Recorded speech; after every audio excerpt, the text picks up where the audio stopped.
नमस्कार, हमारे आज के प्रोग्राम में आप सभी का स्वागत है। आज हमारे साथ मौजूद हैं भारतीय जनता पार्टी के वरिष्ठ नेता सुधीन कुलकर्णी जी। स्वागत है सर आपका हमारे प्रोग्राम में।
आज देखिए उत्तर प्रदेश में बहुत ही एक the most fertile land Uttar Pradesh में देखने को मिलती है, क्योंकि यह पूरा जो है गंगा यमुना का बेल्ट है।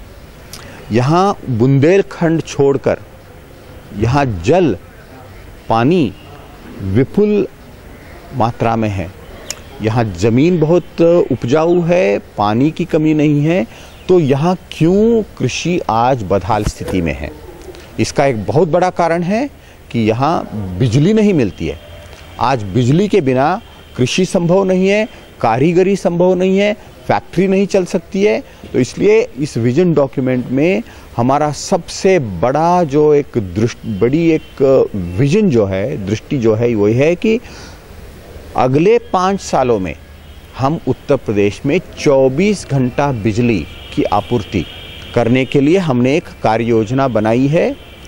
उस कार्य योजना का वर्णन हमारे विजन डॉक्यूमेंट में है। आज लखनऊ छोड़िए, लखनऊ में 24 घंटा बिजली मिलती है, लेकिन लखनऊ के 15 मील बाहर आज भी 7-8 घंटे बिजली मिलती है, और सुदूर गांवों में तो 2 घंटा बिजली भी नहीं मिलती है। इस स्थिति को हम बदलेंगे, और यह केवल वादा नहीं है, हमने गुजरात में यह कर दिखाया है। श्री नरेंद्र मोदी जी के नेतृत्व में गुजरात सरकार ने एक बहुत ही महत्वाकांक्षी योजना चलाई, उसका नाम है ज्योति ग्राम। इस ज्योति ग्राम योजना के तहत केवल 5 सालों में गुजरात के हर एक गांव में हर एक किसान को 24 घंटा बिजली मिल रही है। गुजरात में हम कर सकते हैं तो उत्तर प्रदेश में भी कर सकते हैं, और कर दिखाएंगे। कांग्रेस के विजन डॉक्यूमेंट और घोषणा पत्र में कहा गया है कि हम कांग्रेस अगले 8 साल में यानी 2020 तक उत्तर प्रदेश में 8 घंटा बिजली की आपूर्ति करेंगे। ये तो शर्म की बात है। कांग्रेस के विजन में ही इतनी दरिद्रता है कि वो कह रहे हैं कि 8 साल के बाद 8 घंटा बिजली मिलेगी। हमने कहा है कि हम 24 घंटा बिजली देंगे। कांग्रेस देखिए, बिजली होगी, अच्छी सड़कें होंगी तो यहाँ रोजगार बढ़ेंगे, ग्रामीण इलाकों में भी रोजगार बढ़ेंगे। उत्तर प्रदेश आज भी प्रिडोमिनेंटली रूरल है। जैसे मैंने कहा 70% आबादी गांव में रहती है।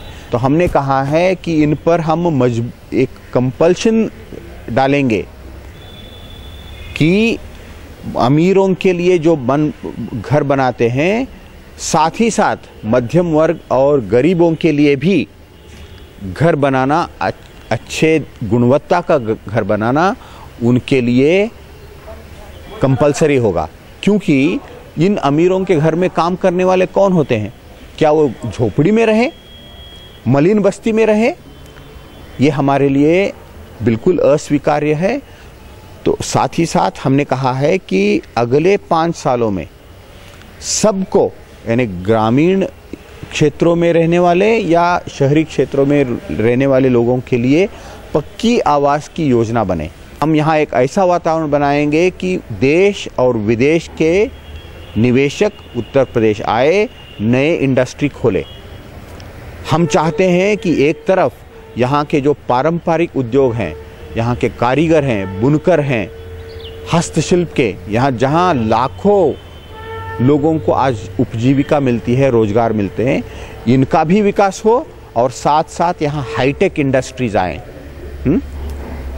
हमने देखा है विश्व में बहुत ही छोटे छोटे राष्ट्र, वो ताइवान हो, मलेशिया हो, और चाइना तो है ही है, वो हाईटेक इंडस्ट्री में इतनी, साउथ कोरिया, तो हाईटेक इंडस्ट्री में उन्होंने इतनी बढ़त पाई है। ये कैसे हुआ? इसका एक बहुत बड़ा कारण यह है कि वहाँ के युवाओं की जो शिक्षा है, एजुकेशन है, उसकी गुणवत्ता को उन्होंने बढ़ाया। इसलिए हमने हमारे विजन डॉक्यूमेंट में कहा है कि हम यहाँ की शिक्षा प्रणाली को रोजगारोन्मुख बनाएंगे। हमने कहा है कि यहाँ के इंडस्ट्रीज को 24 घंटा बिजली मिलेगी, परिवहन का बहुत अच्छा, लॉजिस्टिक्स का यहाँ व्यवस्था होगी, यानी high speed broadband internet network ये गांव-गांव तक जाएगा।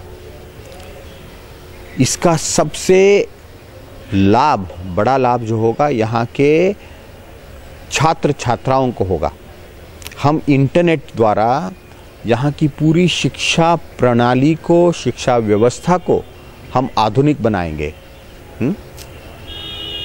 हमने कहा है कि आज इंटरनेट द्वारा पूरे विश्व का एक ओशन ऑफ नॉलेज, ज्ञान का सागर आप सभी बच्चों को आज मिल सकता है।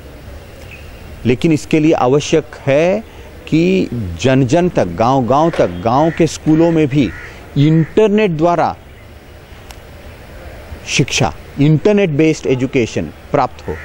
ये आज लोगों को, कई लोग इसकी हंसी मजाक में ले लेते हैं कि गांव में आज बिजली नहीं है, गांव की अच्छी बिल्डिंग नहीं है, आप वहाँ इंटरनेट की बात कर रहे हैं। ऐसे कुछ लोग हंसी मजाक में इस बात को वो डिसमिस कर देते हैं। लेकिन ये हमारा विजन है, हमारी दृष्टि है। हम उत्तर प्रदेश में ऐसी एक व्यवस्था देखना चाहते हैं। इसके लिए शायद 5 साल लगे, 10 साल लगे, सभी गांवों में उसी क्वालिटी का एजुकेशन मिले जो आज अमीरों को शहरों में उनके स्कूल में मिल रहा है।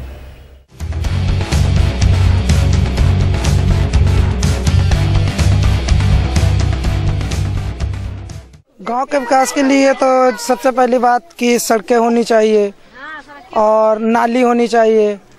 यहाँ तक कि जो पिछली बार बसपा की सरकार रही उसमें तो सिर्फ दलाल ही रहे, वहाँ सिर्फ ठेकेदारों की सरकार रही।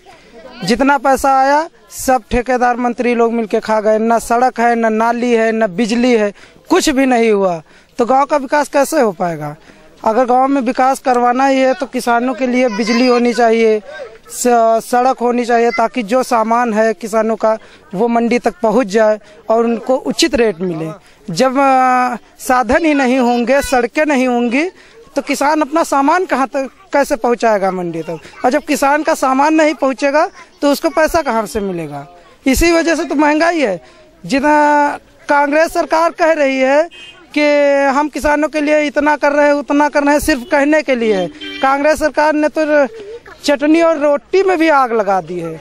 अब रोटी और चटनी कैसे आदमी खाए? रोटी चटनी खाने के लिए भी पैसे होने चाहिए। इतना महंगा कर दिया। प्याज अभी 10 रुपए में बिक रहा, कुछ दिन बाद अभी यही 20 रुपए, 22 रुपए, 25 रुपए में बिकेगा। मजदूरी कितनी है? 100 रुपए। कहते हैं गांव में रोजगार मिलेगा, कितने दिन का मिलेगा? ज्यादा से ज्यादा 100 दिन का मिलेगा। 100 दिन में क्या होगा? 10,000 रुपए। आजकल 10,000 रुपए में होता क्या है? गरीब के लिए सब तरफ से तो गरीब ही मारा जा रहा है। और केंद्र सरकार कह रही वहाँ से इतना पैसा चलता, वहाँ से इतना पैसा चलता, तो ये पैसा जाता कहाँ है? प्रदेश सरकार में आता, प्रदेश सरकार में सारे मंत्री ठेकेदार मिलके खा जाते हैं। भ्रष्टाचार ऊपर से नीचे आता है। जो उनका नेताओं का कहना है कि नीचे से ऊपर जाता है, टॉप टू बॉटम भ्रष्टाचार है। भ्रष्टाचार शुरू कहाँ जाए? जब प्रदेश का मुखिया भ्रष्ट होगा, डीजीपी भ्रष्ट होगा, तो पुलिस वाला भ्रष्ट बनना होगा, उसको मजबूरी उसकी। आने वाली सरकार से क्या क्या उम्मीदें हैं आपकी? आने वाली सरकार स्वच्छ हो, सुथरी हो, समाज सेवा का हो, देश की सेवा करने का जज्बा हो, भारत स्वाभिमान रक्षा करने की शक्ति हो। आपके क्षेत्र में कृषि और किसान का कैसे विकास हो सकता है? देख, किसानों से मैं जुड़ा हुआ 25-30 साल से। किसानों का तो बंटाधार किया है। अटल जी के समय में राजनाथ सिंह ने एक योजना आई थी, कृषक बीमा बनाया उन्होंने। किसान अगर कोई डेथ होती थी तो 1 लाख रुपए आकस्मिक पर, ऐसे अगर हुई तो उसमें 50,000 रुपए तक व्यवस्था थी। हाथ कट गया, वो सब हो गया। वो सारी व्यवस्थाएं ध्वस्त पड़ी हैं। उनमें भी कमीशन चाहिए। किसान मरता है, उसकी पत्नी को मुआवजा मिलना चाहिए, उसमें भी कमीशन चाहिए, कमीशन खोरों। तो भ्रष्टाचार तो ऊपर से भैया नीचे तरफ आ रहा ना। अगर हम घर के मुखिया ईमानदार हो तो नीचे वाले हिम्मत है परिवार में? बताइए हमको आप। महिलाओं की सुरक्षा के बारे में क्या कहना चाहेंगे आप? महिलाएं खुद सुरक्षा अपने हाथ कर सकती हैं। शासन सुरक्षा करने में असमर्थ है बिल्कुल, नपुंसक का शासन। भैया तो आज बिहार में पहले क्या था? आप बिहार पहले वहाँ गुंडा राज नहीं रहेंगे, तो गुंडा राज यहाँ खत्म किया जा सकता है। लेकिन जब सरकार में गुंडे बैठ जाएंगे तो कहाँ से खत्म होगा शासन? सुरक्षा कहाँ से मिलेगी आपको, या हमको कहाँ से मिलेगी सुरक्षा? उम्मीद है हमका पंजन या कॉलोनी नहीं मिली, ना कारट है, ना कहूँ कुछ हुआ है। हमारे पंजन के खेत ना पात भैया, और मजूरी करी तो खाती है। तो हम पंचायत सरकार के कौन व्यवस्था करी? हमका अब है दे जाओ ऑटो, अपने घर में बैठी है, जहाँ पंजिया पर मड़िए ना कोनो सुनाई है माँ पंजन के कई का कहा जाए। हम बार पंजन वही उम्मीद है कि हम पचे ऑटो दे जाए, सरकार बने। सरकार बनी तो हमका पंजन गरीब न कबो न देखी से अपन अपन देखी से काम भैया। हमार पंजन तो अब देखो, अब सबकी अब हाँ सब कोई मशीन और सब द्वारा ले घूम रहा है, काम निखर जाए। कोई नहीं देखी है, कोई देखी है यहाँ नहीं है कोई। अब है ओ बही तो दीदी बहनी हाथ जोड़ना है भैया, हमका वाटे दे हो। और हमारा पंजन तो गरीबनों तो कोई देखा है तो भैया हम पचे का वाट दे? हमारे पंजन के तो कुछ हुई नहीं। हम पचा बड़ैया टुटाई परी इधर देखो दुनिया में है कॉलोनी और सब निखरती, हमका पंजन कुछ नहीं है भैया। है कुछ है हमारे तो पंजन खेती किसानी नहीं, गैया भैंसी है, हमारा लड़का बच्चा कमा खाता है, मंजूरी करके खाई तुम बच्चे। तो अब सरकार तो बनी है, सब देखो वहू बनी रहा तो कहूँ कब देखा नहीं हुई है यहाँ। अब हमका पंजन गरीबन भला तो देखे जा, कुछ चाहता तो करें कि हाँ देखी भाई गरीब कहाँ पर है। हमको लगता है हमारे यहाँ पर क्षेत्रीय जो मंत्री हैं, स्थानीय यहाँ मंत्री दुबे जी, नाम उनको लेना नहीं चाहते। मायावती के सरकार में तो बहुत ही भ्रष्टाचार हुआ। यहाँ पर महिलाएं तो सुरक्षित नहीं, प्रशासन सब बिका हुआ था, पुलिस डकैती घर में खुल के डाल रही थी।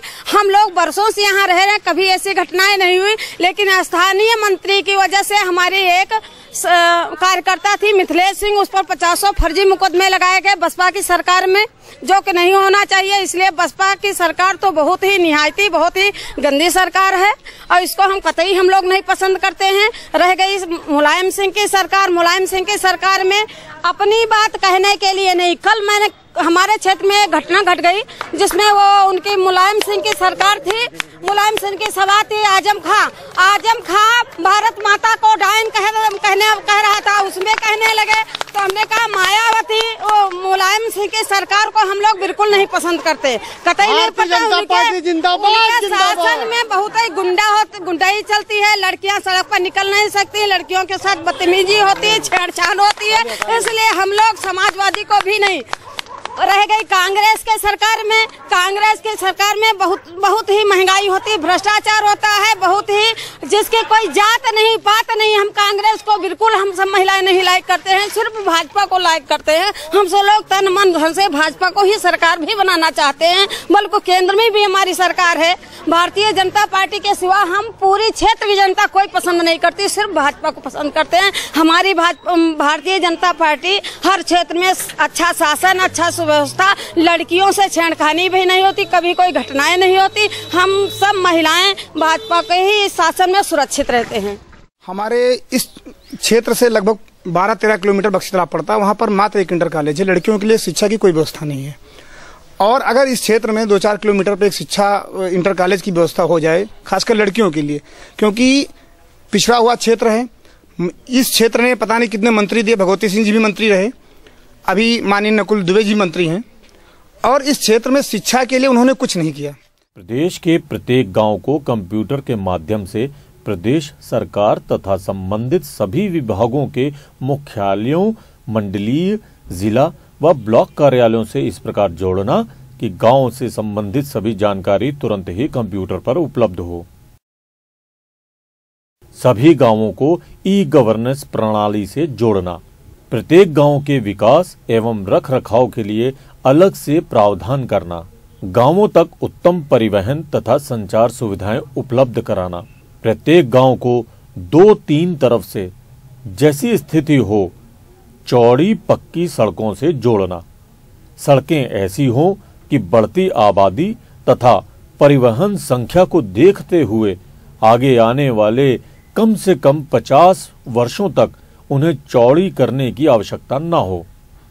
सड़कों के दोनों ओर लंबी आयु के तथा फलों के पेड़ लगाना। प्रत्येक गांव को समुचित मात्रा में बिजली देना। इस हेतु स्थानीय स्तर पर विभिन्न स्रोतों से ऊर्जा उत्पादन को प्रोत्साहित करना। सौर ऊर्जा तथा गोबर गैस के उपकरणों को लागत मूल्य पर उपलब्ध कराया जाएगा।